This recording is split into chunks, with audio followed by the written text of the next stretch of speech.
teman-teman, penikmat cerita-cerita horor di channel spesial horor. Jumpa lagi bersama Mimin. Kali ini, Mimin akan membawakan sebuah cerita horor dari akun Twitter @bristory yang berjudul Rumah Teteh.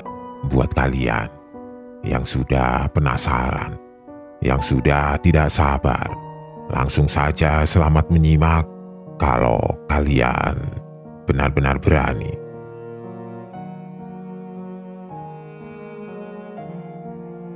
Beri, tok tok tok tok tok. Suara panggilan nama dan dibarengi dengan ketukan pintu membangunkanku dari tidur siang.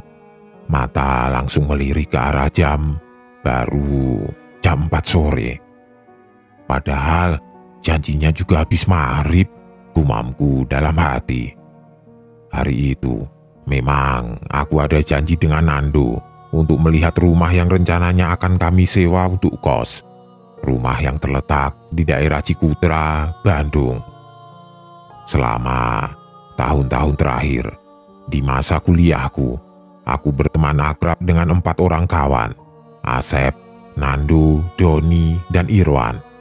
Semuanya berasal dari luar Pulau Jawa kecuali Asep. Nando adalah seorang pemuda Batak yang sedari kecil tinggal di Batam. Doni pemuda Riau yang kedua orang tuanya tinggal di Batam juga. Irwan adalah putra asli Jambi. Nah, kalau Asep berbeda sendiri. Dia orang Sunda asli. Orang tuanya tinggal di Cimahi, masih Jawa Barat. Tidak terlalu jauh dari kota Bandung. Aku adalah Beri, lahir dan besar di Cilegon, Banten. Kota kecil yang letaknya ada di ujung barat Pulau Jawa. Aku satu kampus dengan Irwan dan Asep, sedangkan Nando dan Doni berbeda kampus. Asep yang memperkenalkan kami semua. 4 teman inilah yang menurutku pada waktu itu paling seiring berjalan. Seiring berjalannya waktu dan ketika kami semakin akrab, muncul ide untuk tinggal di satu tempat kos saja. Kami pikir juga akan lebih menyenangkan apabila bisa tinggal di dalam satu rumah. Maka muncul ide agar mencari rumah saja sekalian. Rumah yang dapat menampung kami semuanya. Tanpa diduga, tanpa memakan waktu lama, kami langsung mendapatkan rumah yang cukup bagus. Kebetulan, ada seorang teman kampus, Rudi namanya. Dia bilang kalau ada rumah yang dikontrakan yang terletak persis di depan tempat Rudi tinggal. Menurut Rudi, rumahnya cukup besar, tapi sudah kosong cukup lama, sehingga sepintas terlihat tidak terawat. Dan pada waktu itu, akhirnya rumah tersebut dibeli oleh sepasang suami istri yang berasal dari Pekanbaru. Niat awal mereka membeli rumah tersebut adalah untuk tempat tinggal kepada 2 anak perempuannya yang sedang kuliah di Bandung. Tapi dengan kondisi rumah yang cukup besar, maka mereka memutuskan untuk menjadikan sisa kamar yang tidak terpakai untuk kamar kos. Setelah membelinya, mereka lantas langsung memperbaiki rumah tersebut tanpa merubah struktur bangunannya. Tentu saja, kami tertarik dengan rumah ini karena menurut Rudi rumahnya memiliki kamar yang cukup banyak. Selain itu juga, letaknya cukup dekat dengan kampus dan tidak terlalu jauh dengan pusat keramaian. Aku dan Nando, mewakili teman yang lainnya, akhirnya memutuskan untuk melihat rumah itu secara langsung. Surveilah kira-kira. Dengan langkah agak malas, aku membuka pintu dan benar saja, ternyata Nando yang berada di balik pintu dengan senyum khasnya. "Baru jam 4 ini, Do. Semangat amat sih kamu," ucapku saat itu. "Sekalian aku keluar, Bri," balas Nando. Selepas sisa, kami pun berangkat menuju daerah yang bernama Cikutra, tidak jauh dari Taman Makam Pahlawan Bandung. Perjalanan tidak memakan waktu lama dari Ciumbelit. Tidak terlalu jauh. Setengah jam kemudian kami sampai di tujuan. Rumah cukup besar dengan halaman luas. Kira-kira cukup untuk 3 mobil, terlihat sudah rapi dan bersih karena mungkin yang Rudi bilang tadi. Rumah ini baru saja diperbaiki oleh pemilik barunya. Setelah memarkirkan mobil, kami turun dan langsung menuju ke pintu utama. Cukup lama kami mengetuk pintu yang kemudian setelahnya keluar seorang perempuan parubaya yang masih terlihat cukup cantik. Oh iya, sebelumnya Rudi sudah bilang kepada pemilik rumah kalau kami akan datang untuk melihat rumah itu. "Bria, saya, Lucy," itulah ucapan pertama yang keluar dari mulut sang pemilik rumah, dan mulai sejak saat itu kami memanggilnya dengan panggilan Tante Lucy.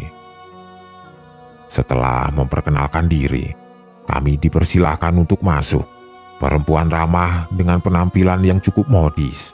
Perawakannya tinggi, proporsional, berkulit putih dan berambut panjang, dengan senyuman yang tidak pernah lepas dari wajahnya. Kami berjalan menuju ke ruang tengah, berjalan melewati ruang tamu dan kemudian tangga yang sepertinya menuju ke kamar atas. Di ruang tengah terdapat sofa kulit panjang dengan meja di hadapannya. Kami duduk di situ. Tante Lucy langsung membuka percakapan dengan menceritakan awal mula dia dan suami memutuskan untuk membeli rumah itu. Tidak lupa juga, beliau menceritakan tentang 2 anak perempuannya yang sedang berkuliah di Bandung. Mereka bernama Sisi dan Memi. Sisi lebih tua 1 tahun dari Memi. Sofa tempat kami duduk itu berhadapan langsung dengan tangga yang menuju ke lantai atas. Tangga terlihat sangat gelap. Entah memang dibiarkan lampunya dalam keadaan mati atau memang begitu adanya. Saat itu aku tidak tahu. Cukup lama kami berbincang di ruang tengah, sampai ketika Tante Lucy mengajak untuk melihat-lihat ke bagian belakang rumah. Yang pada akhirnya hanya Nando yang ikut Tante Lucy ke belakang. Aku memisahkan diri untuk melihat-lihat bagian rumah lainnya. Ada 5 kamar yang berada di lantai 1. Cukup lama kami berbincang di ruang tengah, sampai ketika Tante Lucy mengajak untuk melihat-lihat ke bagian belakang rumah. Yang pada akhirnya hanya Nando yang ikut Tante Lucy ke belakang. Aku memisahkan diri untuk melihat-lihat bagian rumah lainnya. Ada 5 kamar yang berada di lantai 1, 2 kamar di lantai atas. Tapi ada 1 kamar lagi di bagian belakang rumah. Kamar belakang ini bersebelahan dengan kamar kecil yang nantinya kami fungsikan sebagai gudang. Kamar yang paling belakang ini nantinya akan ditempati oleh Nando. Ruang tengah memanjang ke belakang, menyambung jadi satu dengan meja makan berbentuk meja kaca yang bundar yang cukup besar. Ada beberapa kursi mengelilinginya. Nah, di sebelah kiri meja makan ini ada dapur yang berisi kulkas, kompor, dan lain sebagainya, dilengkapi dengan tempat mencuci piring. Dapur yang cukup bersih dan nyaman. Dari dapur ini aku bisa melihat ke ruang tengah walaupun cukup jauh. Ketika aku sedang memperhatikan dapur dan meja makan inilah, tiba-tiba sekilas aku melihat perempuan berjalan keluar dari kamar yang letaknya ada di bagian paling depan rumah. Perempuan itu berjalan menuju tangga dan naik ke lantai 2. Walau hanya beberapa detik dan tidak sempat beradu pandang, tapi dengan jelas aku dapat melihat perawakan perempuan ini. Perempuan berambut panjang dan berperawakan cukup tinggi, mengenakan daster sebatas lutut dengan motif bunga. Oh, jadi itu anak perempuan Tante Lucy. Cakep juga, ucapku dalam hati. Masih belum ada pikiran macam-macam. Kamar paling depan yang baru saja aku lihat ada perempuan keluar dari dalamnya itu nantinya yang akan menjadi tempatku tinggal dalam 2 tahun ke depan. Dan akan banyak kejadian-kejadian seram yang tidak akan aku lupakan sepanjang hidup. Tidak lama kemudian, Tante Lucy dan Nando muncul dari halaman belakang. Kami kembali berbincang di ruang tengah. Aku tidak sempat tanya-tanya mengenai perempuan yang aku baru saja lihat tadi, karena Tante Lucy terus saja bercerita mengenai rumah itu, maupun hal lainnya. Dan tiba-tiba, mataku teralihkan untuk melihat sesuatu yang ada di bagian belakang rumah. Dari sela-sela jendela ruang makan yang terhubung langsung dengan halaman belakang, aku melihat perempuan berdiri di dalam gelap. Aku sedikit memicingkan mata untuk memastikan kalau itu benar-benar sosok perempuan. Dan ternyata benar, itu adalah perempuan yang sama dengan perempuan yang aku lihat tadi berjalan keluar dari kamar dan menuju ke lantai atas. Aku ingat dengan perawakan dan rambut panjangnya, dengan menggunakan baju yang sama pula. Kok bisa perempuan itu tiba-tiba sudah ada di halaman belakang lagi? Itu pertanyaan yang muncul di benakku. Waktu itu aku langsung berpikir, mungkin saja memang ada tangga yang menghubungkan lantai atas dengan halaman belakang yang berada di lantai bawah. Dan sekali lagi, sebelum aku sempat menanyakan hal itu kepada Tante Lucy, dia selalu kembali berbicara mengenai hal-hal lain. Tidak sempat cerita juga. Akhirnya, Tante Lucy ini tipikal orang yang senang berbincang tentang hal apapun. Kami bilang kepadanya bahwa kami terdiri dari 5 orang yang semuanya akan menempati rumah ini nantinya.